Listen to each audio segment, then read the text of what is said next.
கடவுள் இருக்கும் இடம் எது என்று தெரியுமா?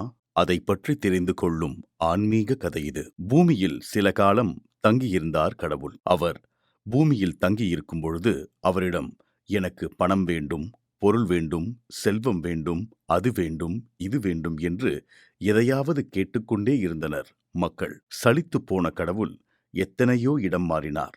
ஆனால் மக்களின் தொல்லை ஓயவில்லை.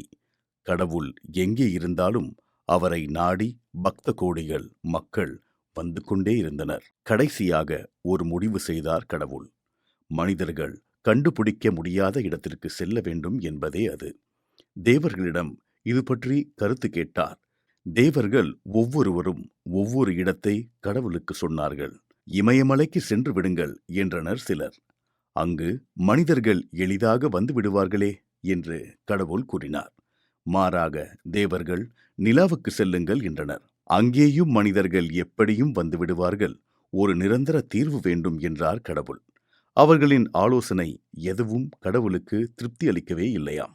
கடைசியாக கடவுள் ஒரு ஞானியை சந்தித்தார். அந்த ஞானி கடவுளுக்கு ஒரு அழகான யோசனையை தெரிவித்தார். கடவுளின் முகமும் மலர்ந்தது.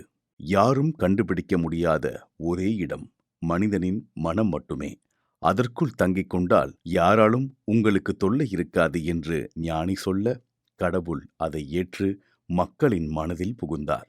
அடுத்த முறை கடவுள் எங்கே இருக்கிறார் என்ற தேடல் எழும்பொழுது நம் மனதை சாந்தப்படுத்தினாலே கடவுள் நம்மில் இருக்கிறார் என்பதை அறிந்து கொள்வோம்.